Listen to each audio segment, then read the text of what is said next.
안녕하세요. 두 번째 강의가 되겠습니다. 자, 오늘 강의는 7장에서 11장까지 기록된 그 애굽의 10대 재앙을 우리가 뭐 너무 다 잘 아시는 것이지만 또 이 표를 보시면서 한 번 더 살펴보도록 할게요. 자, 거기에는 상징적인 의미가 있습니다. 자, 피재앙은 하피 혹은 크놈이라고 하는 날강의 신의 이름이 되겠는데요. 애굽의 삶의 원천을 파괴하는 거죠. 결국은 애굽에는 이런 많은 신들이 있는데 이런 신들이 다 쓸모없는 헛된 신이다라고 하는 것을 이 사건을 통해서 우리에게 결국 보여주는 겁니다. 뭐 하피신도 있고 헥터신, 셉트신, 히트콕 이런 각종 종류가 있죠. 곤충의 신, 땅의 신, 부활의 신, 다산의 신, 뭐 온갖 종류 신들이 많이 있지만 이것들이 다 쓸데없는 헛것이다. 이것이 결론입니다. 그래서 자, 개구리 재앙, 우상제 흑우성, 무익성을 폭로하고 있죠. 이 땅의 신, 셉트 신이 헛것이다.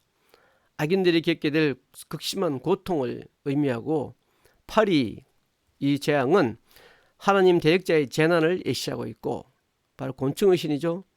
악질, 황소의 신 아피스, 암소의 신 하도로 이런 신들의 종류가 있는데 이 우상 신들에 대한 직접적인 심판이 시작이 되고 독종, 의수의 신 타이폰 쓸데없는 것이다.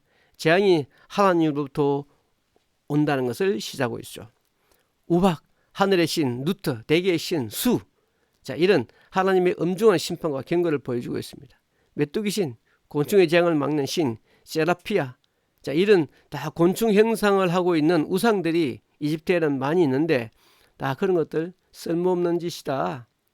하나님의 심판이 철저함을 보여주고 있고 흑암, 그다음에 결국에는 장자의 죽음인데 장자의 죽음 거기에는 이집트에는 다산의 신인 오시리스가 있고 생명의 신 이시스가 있는데 그거 다 쓸데없는 것이다.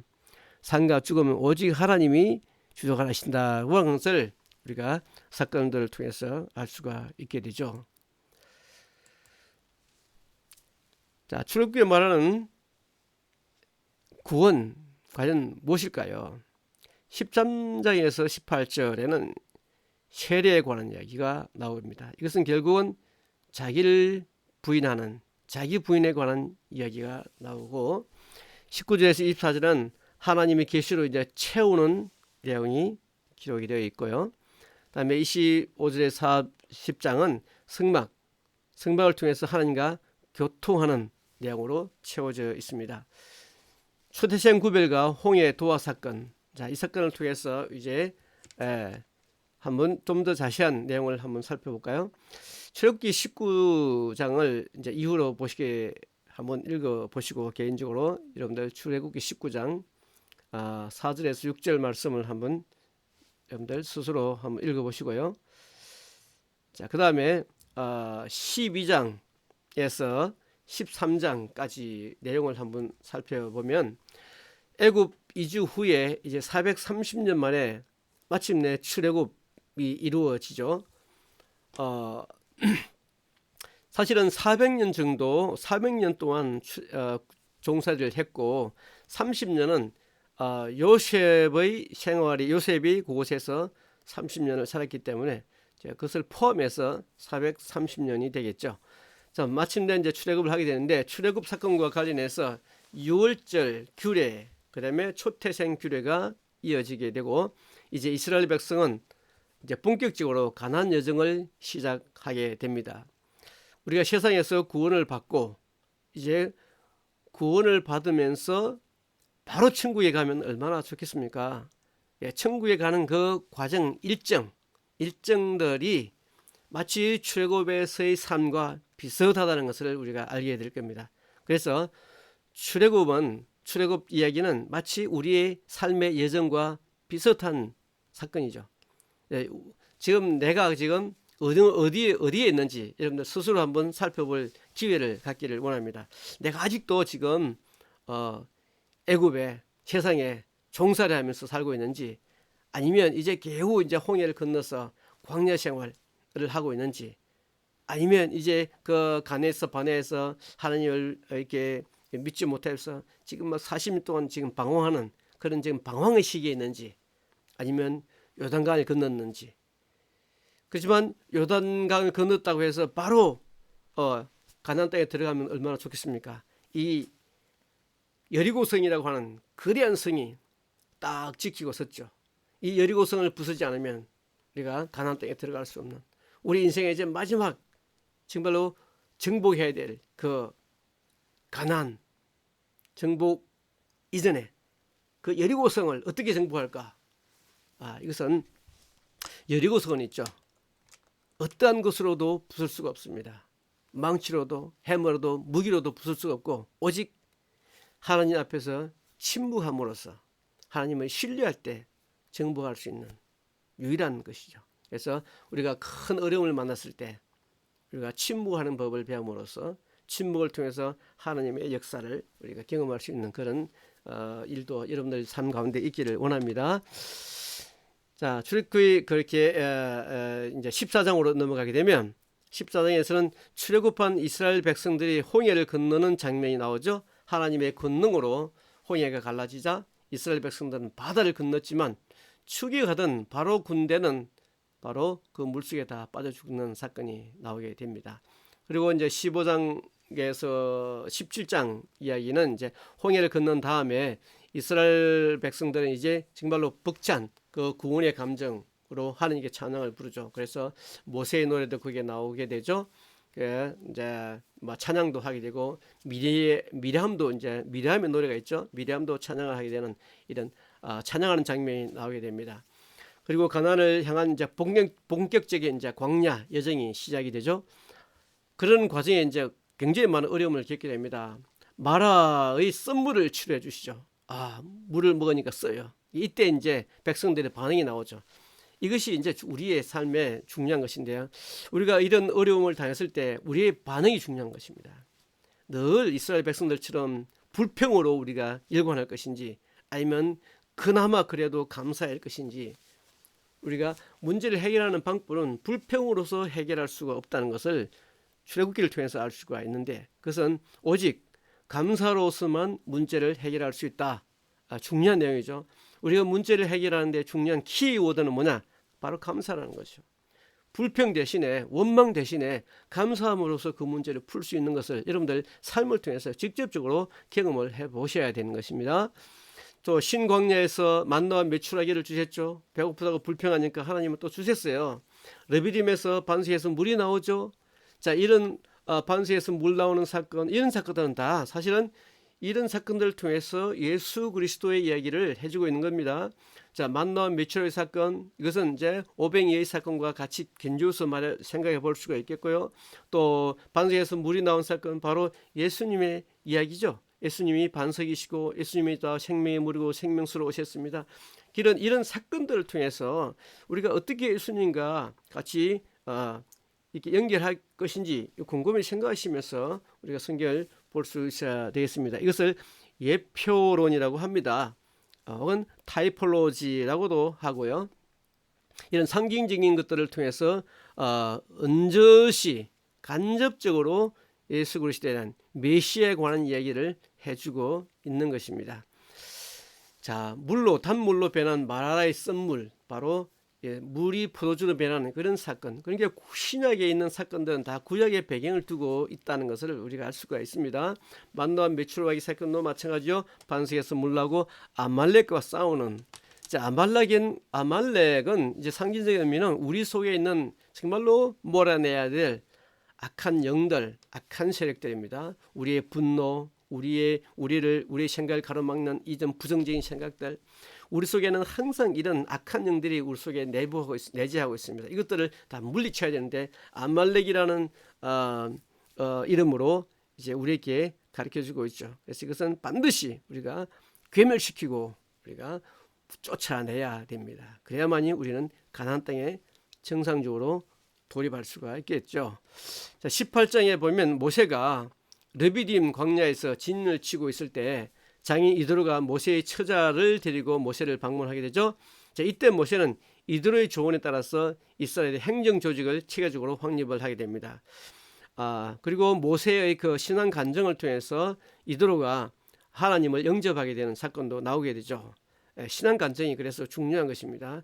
우리가 전도할 때 신앙 간증을 통해서 간접적으로 하는 방법도 아주 지혜로운 방법이라고 볼 수가 있죠.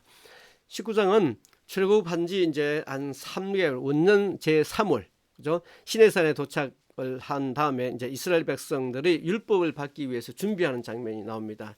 셋째 날 아침 여호와 하나님께서 큰 위엄과 영광 중에 시내산 꼭대기에서 광림을 하시게 되죠.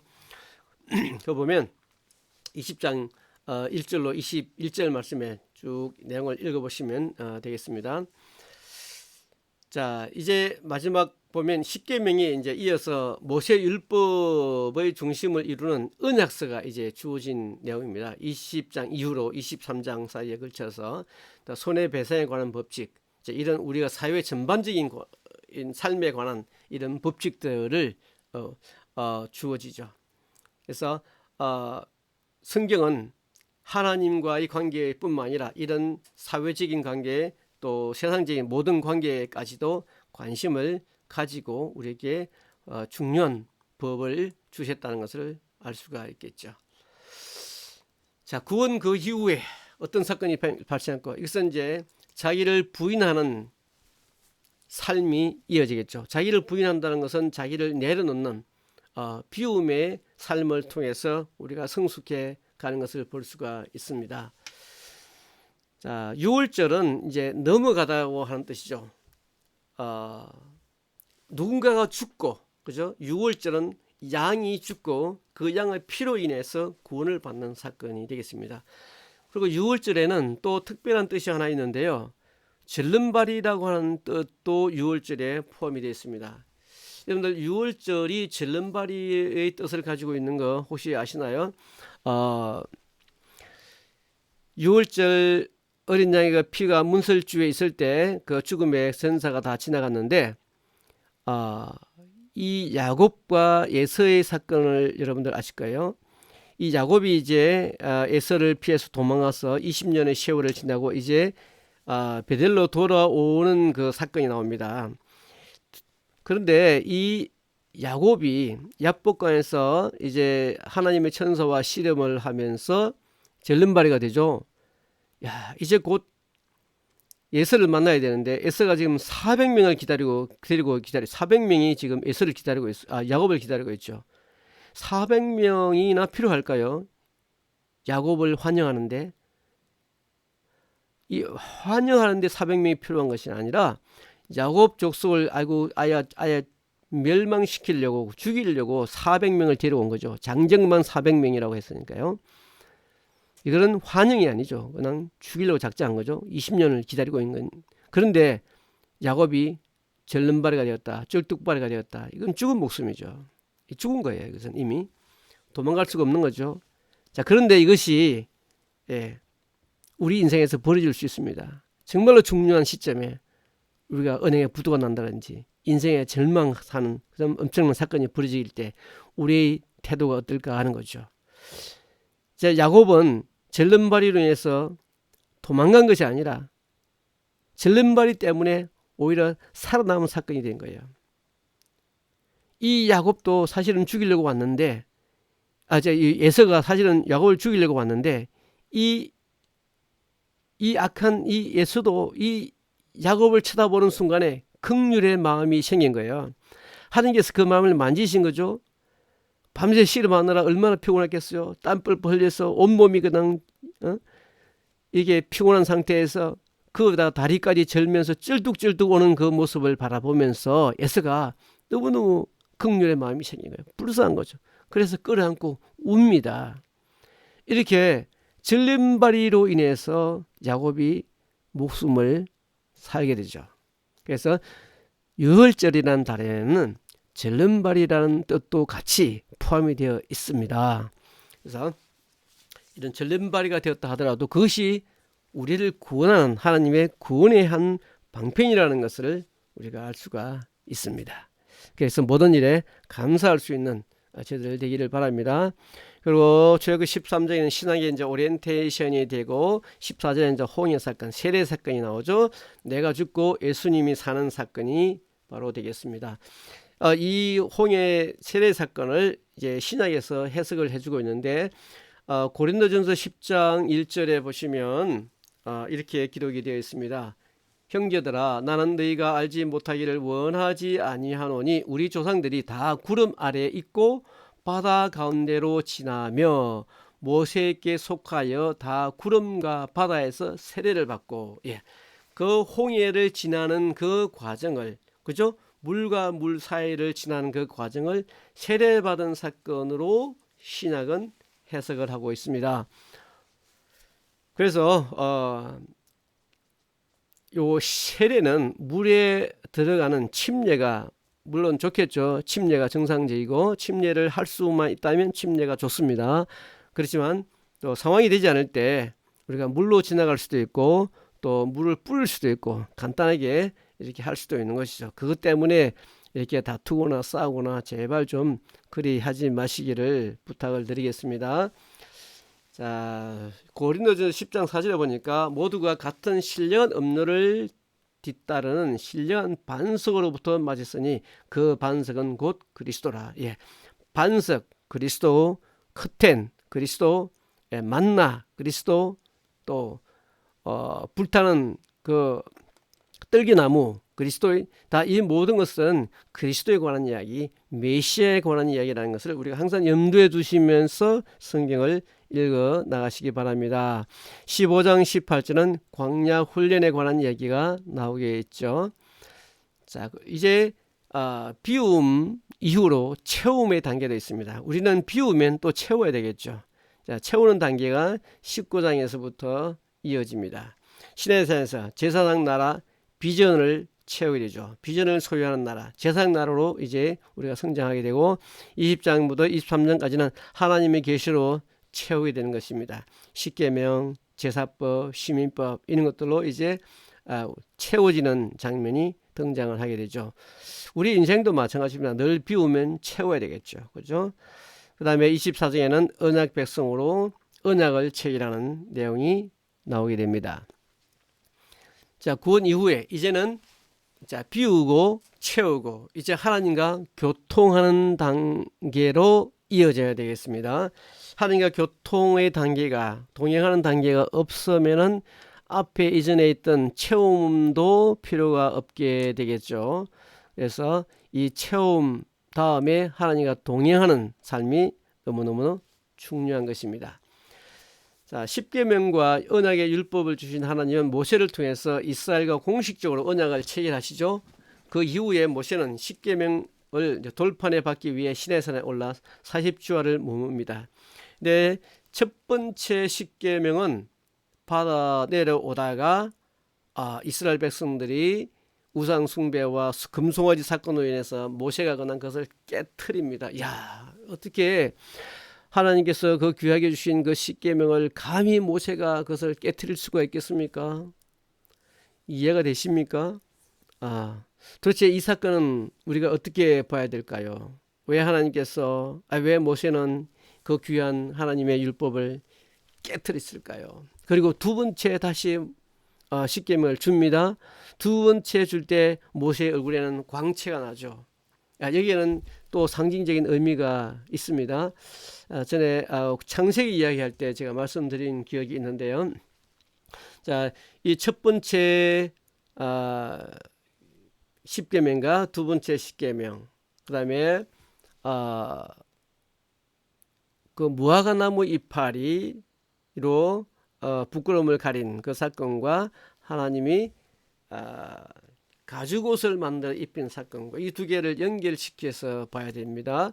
그리고 은혜와 사랑은 예수님께로 주어졌고 은혜와 진리, 그죠? 예수님에게 주어졌고 또 율법은 모세로부터 주어졌습니다. 그러니까 자, 모세는 하나의 율법의 상징적으로 성장하게 되고 예수님은 은혜의 상징으로 우리가 계시하고 있죠. 그리고 무화과나무 이파리는 바로 율법을 상징합니다. 첫 번째 계시 첫 번째 십계명 바로 율법을 상징합니다. 그러니까 요 이야기는 이제 정리하면 전체적인 정리를 요약을 하면 율법으로서는 내 의로운 행위로서는 내 노력으로서는 구원받을 수가 없다.